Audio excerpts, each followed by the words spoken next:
Hello dear friends, once again welcome to angel English academy. મિત્રો કિશન રાઠોડ હું ફરી આપનું એન્જલ ઇંગ્લિશ એકેડેમીમાં હાર્દિક સ્વાગત કરું છું. પધારો બધા મિત્રો.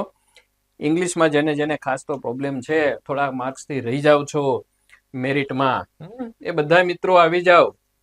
એન્જલ ઇંગ્લિશ એપ્લિકેશન સબસ્ક્રાઇબ કરો અને કોર્સ છે એ સ્ટડી કરવાનું ચાલુ કરો મિત્રો. ભૂખ ત્યારે રસોઈ કરવા બેસવું, અથવા તો જેને કહેવત છે કે તરસ લાગે ત્યારે કૂવો ખોદવા બેસવું, એવું કરાય નહીં. તો શું કરવું છે? જો સીસીઈ ના પડઘમ વાગી રહ્યા છે મિત્રો, સીસીઈ આવી રહી છે. એન્જલ ઇંગ્લિશ એપ્લિકેશનમાં સીસીઈ ના 3 કોર્સ છે. 3 એટલે એક છે પ્રિલિમ્સ, જે બધાને લાગુ પડે છે, 16 માર્કનું હોય છે, 16 થી 15 માર્ક. પછી છે મેન્સ, જે 100 માર્કનું છે, અને મેન્સના 2, ગ્રુપ એ ગ્રુપ બી. એકમાં છે 100 માર્ક અને એકમાં છે 20 માર્ક. હવે ત્રણેયનું તમે અલગ અલગ પેકેજ લેશો તો એ 390 ની સમકક્ષ છે, એટલે 4 તેરીને 1200 ની આજુબાજુ થશે, 1100 પ્લસ થશે. એવું ન કરાય. અને એની વેલિડિટી 6 મહિના 180 દિવસ છે. એમ કરવાને બદલે આઈ રિકમેન્ડ યુ, તમને ભલામણ એ કરું છું કે you go through full app. Full app લઈ લો મિત્રો. ફૂલ એપ્લિકેશન માત્ર 1299 રૂપિયા છે. એમાં આ અને આ સિવાય અન્ય કોર્સિસ એ બધા ફ્રી છે, અને વેલિડિટી છે 365 days. So better will be this. અને તમારા માટે જે સારી બાબતો છે, એપ્લિકેશન એક વખત તમે સર્ચ કરો, જોવો, પછી ખ્યાલ આવશે મિત્રો.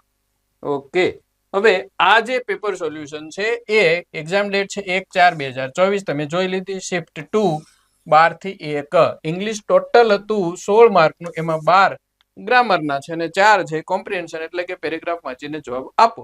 આપણે 12 લેશું. અને મેં આજે ટોટલ 71 પેપર લીધા ને, સીસી ના 71.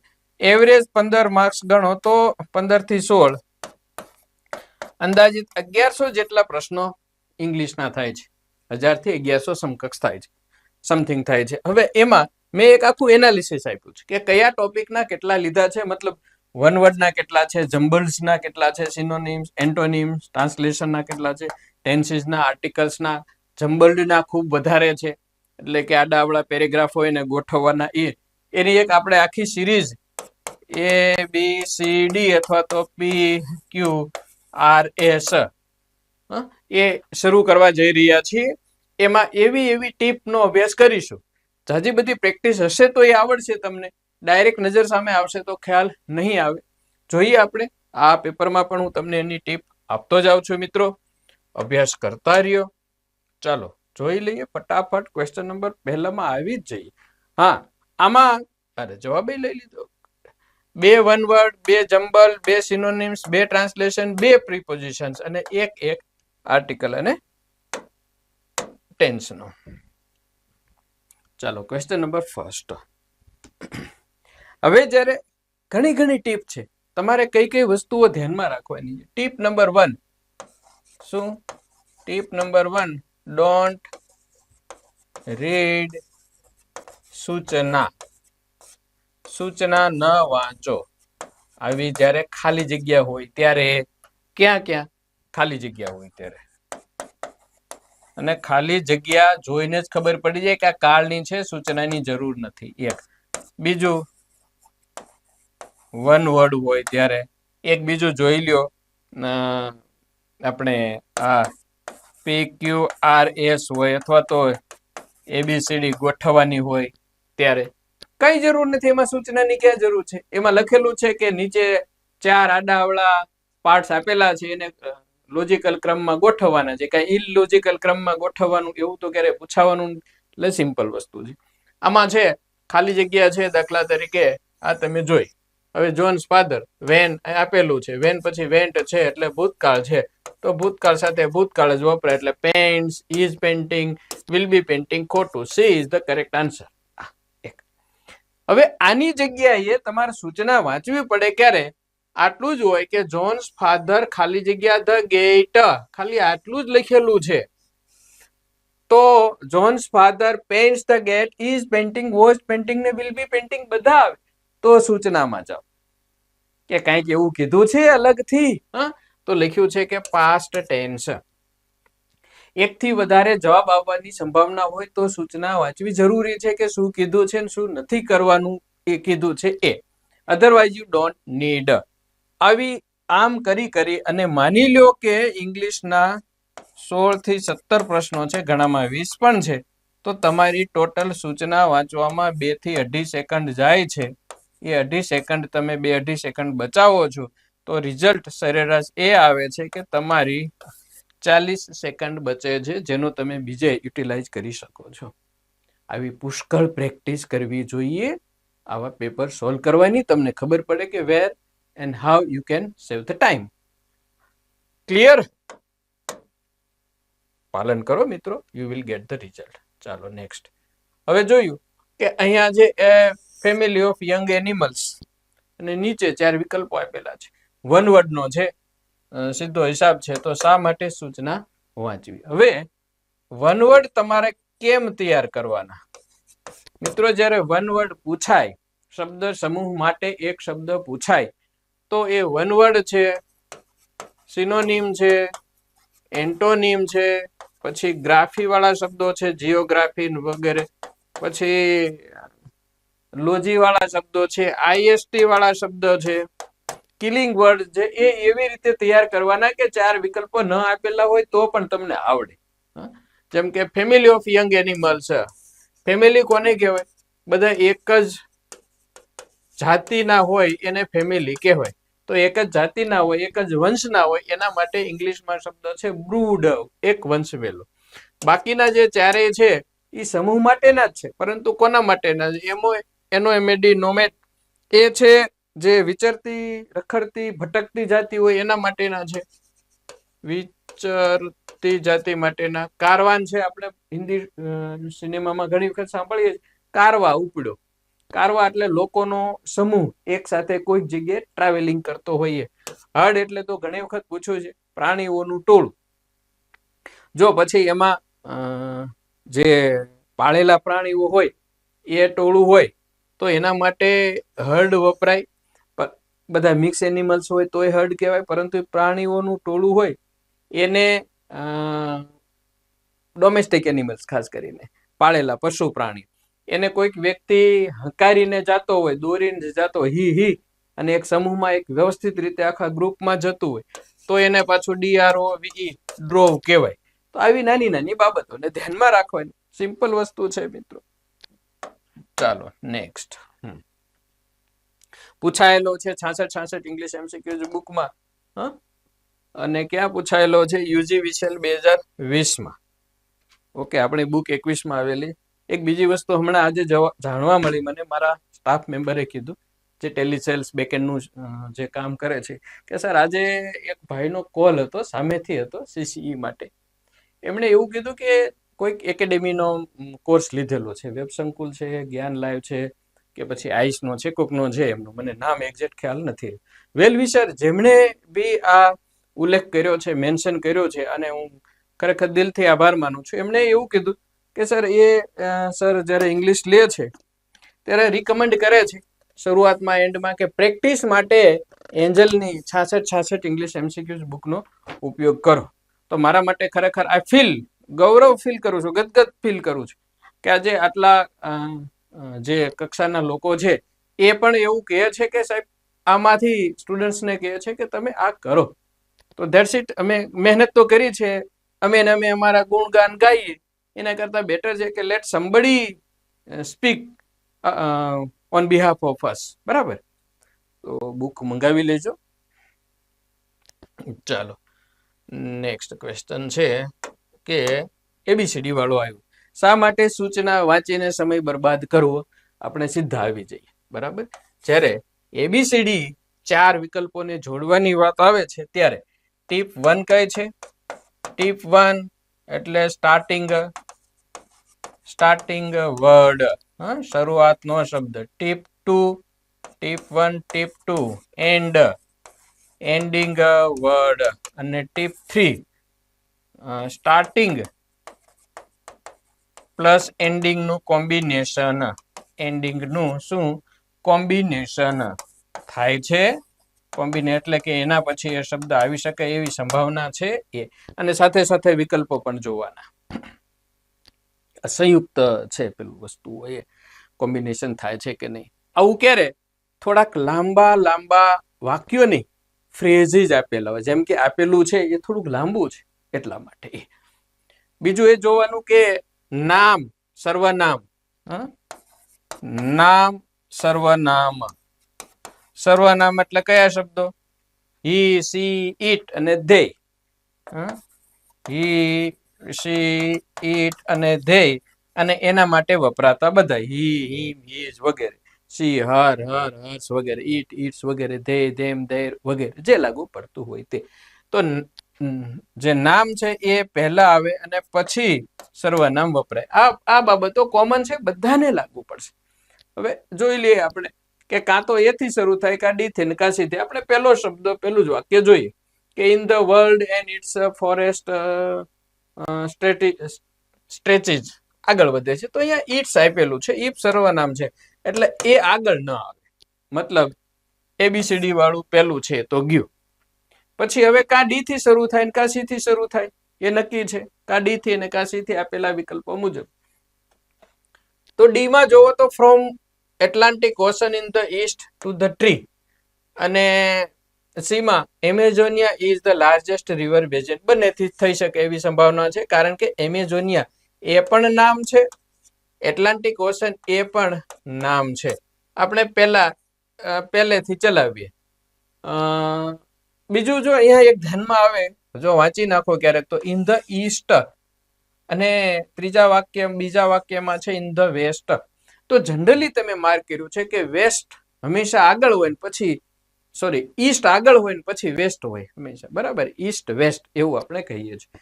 તો ઈસ્ટ આગળ આવે અને વેસ્ટ પછી આવે, મતલબ કે ડી પહેલા આવે અને બી પછી આવે, એ નક્કી છે.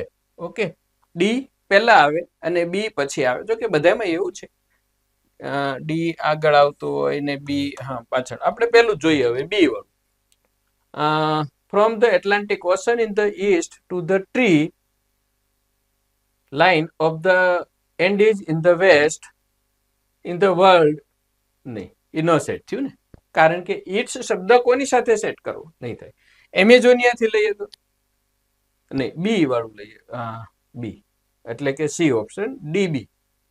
D from the Atlantic ocean in the east to the tree line, okay છે, of the Andes in the west in the world and its forest stretches Amazonia is the. નહીં, કારણ કે એમેઝોનિયા વાળું આગળ આવે અને ઇટ્સ વાળું પાછળ આવે. તો સી પછી એ આવે એવું ક્યાંક જોવું પડે. સી પછી એ પછી સી ની, સી પછી એ. તો આ બે માં સેટ નો થયું. ડી જોઈએ હવે આપણે, એટલે સી થી ચાલુ થાય. Amazonia is the largest river basin in the world and its forest stretches. એટલે કે એમેઝોનિયાનું જંગલ વિસ્તાર પામે છે, આગળ સુધી ચાલે છે. સ્ટ્રેચીસ from the Atlantic Ocean in the east to the tree line of the Andes in the west. તો CADB આ રીતે સેટ થયું, CADB કહેવાય. થોડું ટફ જેવું લાગ્યું હશે કદાચ તમને, પરંતુ પ્રેક્ટિસ મેક્સ એ મેન પરફેક્ટ. નામ પહેલા વાળું આવી ગયું એટલે સી અને ડી થી શરૂ થાય, એક ક્લિયર થઈ ગયું. ઓકે, ફરી પાછું આવ્યું. તો ફરી પછી આની આ સ્ટીપ, આગળનો શબ્દ જો, across larger geographic areas.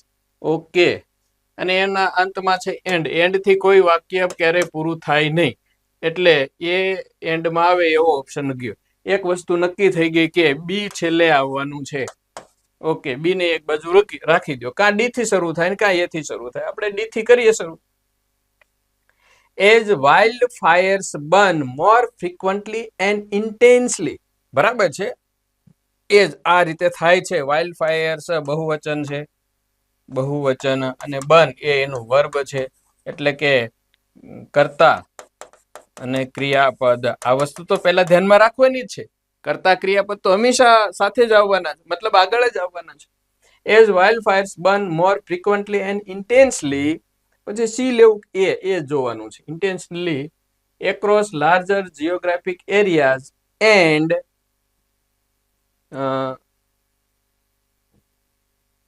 C આપણે પહેલું છે એટલે સી થી ચાલીએ ને.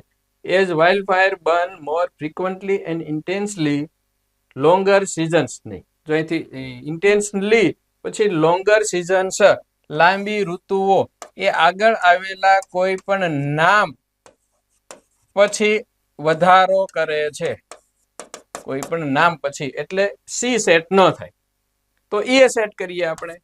તો as wild fire burn more frequently and intensely across larger geographic areas and, હા જો આ geographic area and longer seasons થઈ જાય. Scientist estimate they now control two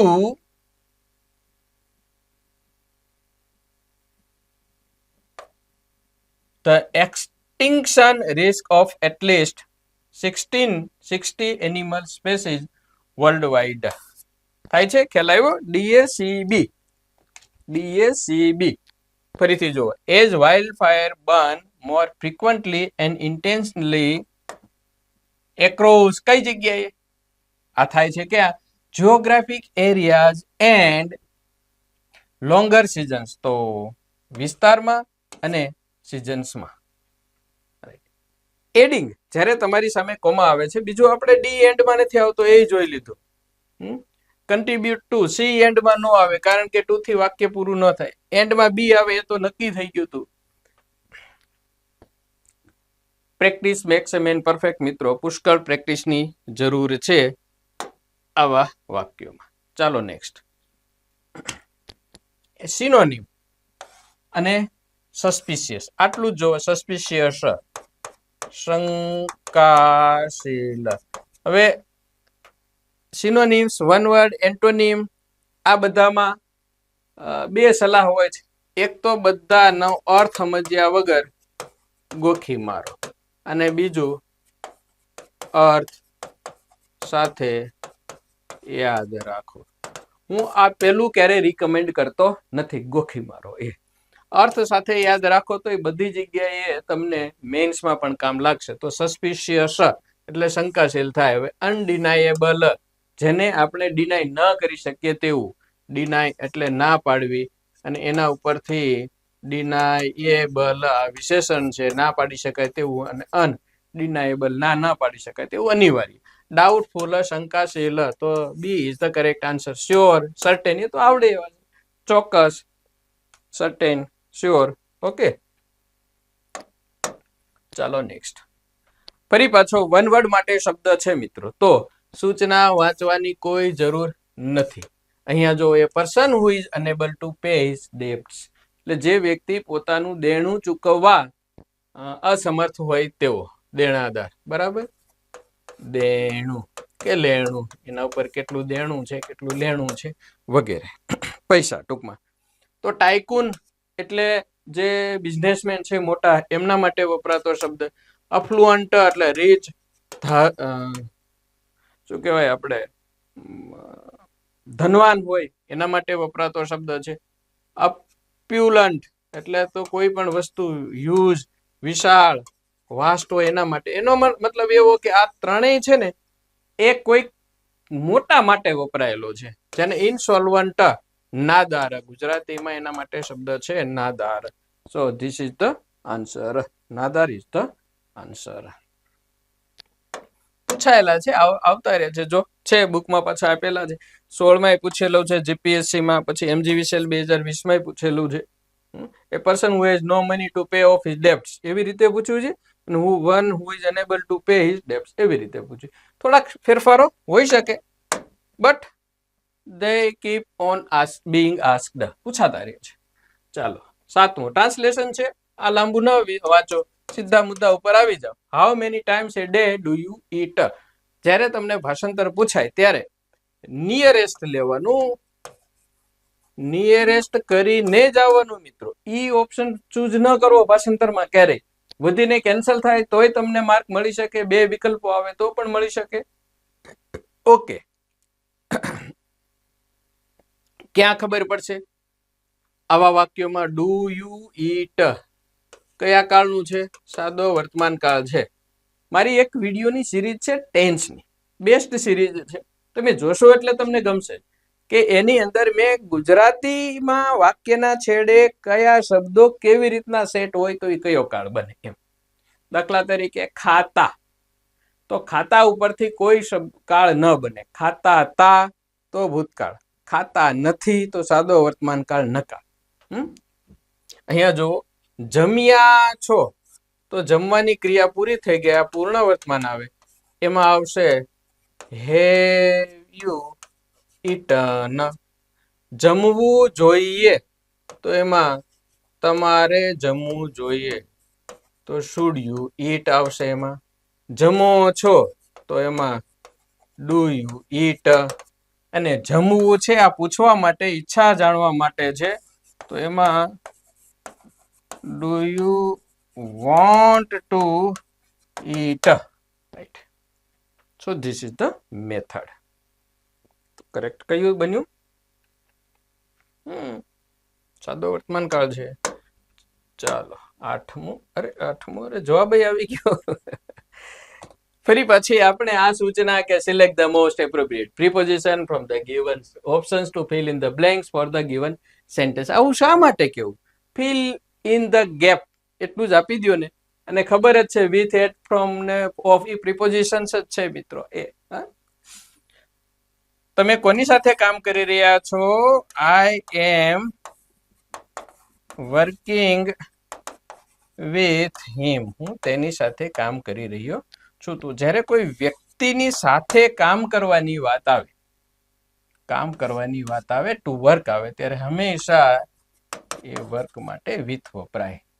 he is not a difficult man to work with. You can work with that main.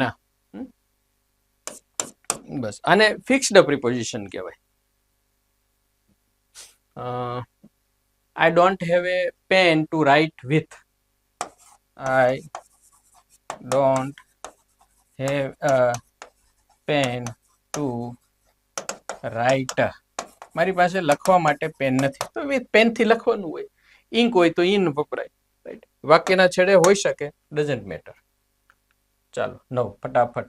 શા માટે આપણે સૂચના વાંચીએ? સીધા જ અહીંયા આવીએ. માય મધર કુક્સ ખાલી જગ્યા best south Indian food. Article જોવો ત્યારે કોઈ દિવસ સૂચના ન વાંચો, સીધા જ વાક્યમાં જ આવી જાઓ. No article a an the best લખ્યું છે તો લાંબી સૂચના વાંચવાની જગ્યાએ the best, the first, the second, the richest, the cleverest, ખબર જ છે સુપરલેટિવ ડિગ્રીના શબ્દોની આગળ હંમેશા આર્ટિકલ ધ વપરાય. આ સિસ્ટમથી ચાલ્યા જાઓ. મારી આવી સિરીઝ જોઈ લો આખી આ વિડીયોની. સીસીના હું 71 વિડીયો આપવાનો છું, બધા જોઈ લો. 71 છે કે 72 something, I don't know exact figure, પણ એટલા છે. તો એની સિરીઝ જોશો તો તમારા કેટલા બધા કન્સેપ્ટ છે એ ક્લિયર થઈ જવાના છે. અને બુકમાં તો મેં સમજૂતી સાથે આપેલા છે, એક બુકમાં આપેલા છે, એક પ્રશ્નમાં આપેલા છે મિત્રો. ચાલો નેક્સ્ટ 9. આજે અજાઇલ. આમાં કંઈક છે, જોવું પડશે. Select the most appropriate synonym. આટલું જુઓ અને સીધા અહીંયા આવી જાઓ. આનો અર્થ ખબર છે?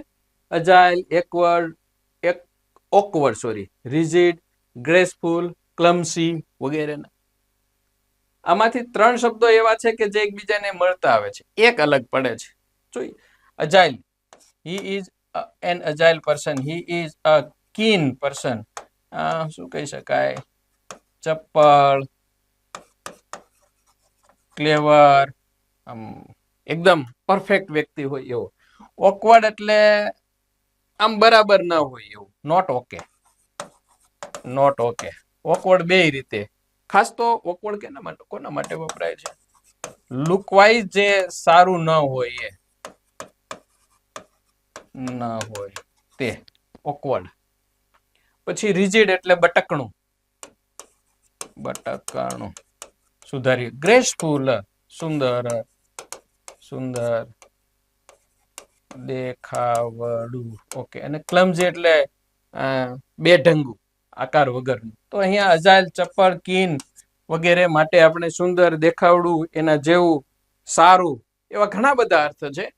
સાવ નજીકનો નથી, પરંતુ દૂરનો સમાનાર્થી છે. ચાલો નેક્સ્ટ. અરે ભાઈ, જવાબની ક્યાં જરૂર છે? બહુ કરી યાર તમે. હવે આવી ગયું તો શું કરવાનું? નિયમ સમજાવી દો. આખું વાક્ય ના વાંચો. You can obtain the answer ખાલી જગ્યા adding the date of birth to this figure. જો ગુજરાતીમાં ને ક્રિયાપદને ને લાગે, ક્રિયાપદને ને શબ્દ લગાડો. એટલે કે દાખલા તરીકે હું તમને એમ કહું કે કોલ કરીને આવીશ, હું કોલ કરીને આવીશ, તો I will come calling you. આવી આમ કરીને જો અહીંયા પ્રિપોઝિશન લગાડો તમે, આઈ વિલ કમ, જો કે અહીંયા જરૂર નથી એટલે એને રહેવા દઈએ, પણ આમ કરીને એની જગ્યાએ ઉમેરો કરીને, કઈક વસ્તુ ઉમેરો કરીને, કે તમે બુક વાંચીને, બુક વાંચીને જવાબ મેળવી શકો. તો બુક વાંચીને મતલબ બાય રીડિંગ અ બુક. હું પેપર પૂરું કરીને તમને કોલ કરીશ. I will call you completing the paper. એમાં બાય નહીં લાગે. પેપર સોલ્વ કરીને તમે સારું પરિણામ મેળવી શકો. You can get good result by solving a paper અથવા તો પેપર્સ. તો કરીને, આવીને, બોલીને, બાય સ્પીકિંગ, બોલીને તમે સમજાવી શકો છો. By speaking you can explain. દોડીને તમે ઝડપથી પહોંચી શકો છો. You can run, you can reach fast અથવા તો સૂન બાય રનિંગ. ડ્રાઇવિંગ કરીને તમે ડ્રાઇવિંગ પર મહારથ મેળવી શકો છો. By driving you can get command over driving. તો આમ કરીને માટે શબ્દ છે બાય. મલ્ટિપલ છે. પ્રિપોઝિશન અને આર્ટિકલ બંને ટ્રિકી ટોપિક છે મિત્રો. ટ્રિકી એટલે એટલા માટે કે એકને એક વાક્યમાં એકથી વધારે કે અન્ય પ્રિપોઝિશન કે આર્ટિકલ્સ આવી શકે. પરિસ્થિતિ ઉપર ધ્યાનમાં રાખવાનું. બીજું કે ફિક્સ્ડ પ્રિપોઝિશન હોય એની વાત અલગ છે. ચાલો નેક્સ્ટ. 11મો 12મો પ્રશ્ન. ઓકે, 12મો પ્રશ્ન શેનો છે? ભાષાંતર માટેનો છે. જોઈ લઈએ.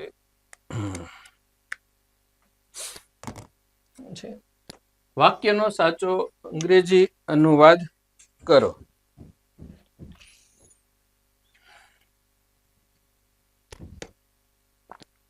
આ બનાવ પછી હું વધારે અધીરો બન્યો.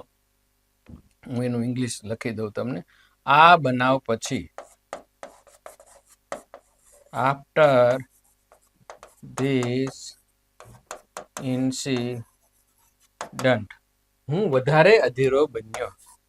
આઈ બીકેમ મોર, અને અધીરો એટલે ઇમ્પેશન્ટ, રેસ્ટલેસ પણ ચાલે. આવું ક્યાંય એકેયમાં નથી. એક પણ વિકલ્પમાં આ પ્રકારનું સેન્ટેન્સ નથી. આ વાક્ય લીધું છે સત્યના પ્રયોગોમાંથી. હવે આ જે ભાષાંતરો જ્યારે તમે કોઈ નવલકથામાંથી લ્યો છો, ગુજરાતી કે ઇંગ્લિશ, ત્યારે એનું એક્ઝેક્ટ વર્ડ ટુ વર્ડ સરખું થતું જ નથી. એનું જે ભાવાનુવાદ હોય ને એ પકડવું પડે. જોજો હવે. The incident, however, made me more anxious than ever to sail. The incident, however, made me more, એ અધૂરું વાક્ય છે. The incident, however, made me more restless and painful all the time. તો રેસ્ટલેસ ચાલી શકે, એન્ડ પેઇનફુલ એટલે દર્દભર્યું, all the time, હંમેશ માટે. મેડ મી એ પણ અધૂરું છે. આવું જ્યારે લાગે ત્યારે નજીકનું વાક્ય પકડીને જવાબ મૂકી દેવાનો. કારણ કે આમાંથી એવું છે કે એ ઘટના પછી ગાંધીજી વિદેશમાં જવા માટે, એટલે કે સેલ કરવા માટે, સમુદ્રમાં સફર કરવા માટે વધારે અધીરા બન્યા. પરંતુ એનું અને આનું ક્યાંય આમ જોવા જાવ તો સેટ થતું નથી. તો ભાષાંતરમાં આવા ઘણા વાક્યો આવ્યા છે મિત્રો. સીસીએમાં છે, ફ્યુચરમાં પણ પૂછાતા રહેશે. આ 2024ની લેવાયેલી પરીક્ષા પછી પણ એવા ઘણા બધા ટ્રાન્સલેશનના વાક્યો છે. ઓલું નથી, કરિયાણાના વેપારી માટે ગાંધી ફેમિલીનું હતું, એ પણ એવું હતું. તો નજીકનું ભાષાંતર પકડી લેવું, એ ખોટું છે એવું નહીં કહીએ આપણે, પરંતુ આપણે જે ટ્રાન્સલેશનમાં આમાં શું કર્યું હોય એનો ભાવાર્થ પકડ્યો હોય, કહેવા શું માંગે, આગળ પાછળનું જે છે એ ન લીધું હોય. ખરેખર તો આમાં શું થાય, ધ ઇન્સિડન્ટ, ઘટનાએ, જો કે ઘટનાએ મને સમુદ્રીય મુસાફરી કરવા અગાઉ કરતા મોર એન્શિયસ દેન એવર, ક્યારે ન હોય એના કરતા વધારે ચિંતિત કરી દીધો. તો કહેવા એમ માંગે છે કે મારે આવી બન્યું એમ. એટલે ટ્રાન્સલેશનમાં છે આવું. We must accept and proceed ahead, આગળ વધી જવાનું, બીજું કંઈ હોય નહીં, પ્રેક્ટિસ કરવાની આવડી જાય. એપ્લિકેશનમાં અગાઉ કીધું એમ કે ફૂલ એપમાં હંમેશા પ્રિફર કરશો.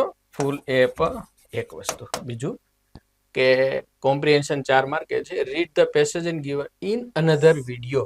આ આપણે અન્ય વિડીયોમાં એક આખી સિરીઝમાં લેશું. એપ્લિકેશનમાં વિડીયો આવશે અને I will try my level best કે યુટ્યુબમાં પણ રેગ્યુલર સિરીઝ ચલાવવું અને રેગ્યુલર રોજે રોજ આપવું, રોજે રોજ નહીં તો ઓલ્ટરનેટ ડે આવતા રહેશે એમ. સબસ્ક્રાઇબ કરતા રહેશો, એ અમારા માટે બુસ્ટિંગ છે. હા, તમે જુઓ, મિત્રોને ભલામણ કરો, તમે એમાંથી કંઈક શીખો, કોમેન્ટ કરો, લાઈક કરો, ન ગમે તો ડિસલાઈક પણ કરો, બટ ડુ સમથિંગ. ઓકે, મળીએ નેક્સ્ટ વિડીયોમાં. Thanks, have a good day. જય હિન્દ, જય ભારત. ભૂખ લાગી છે, દીદીના ઘરેથી કોલ પર કોલ આવે છે, આપણે એમને જવાબ આપી દઈએ.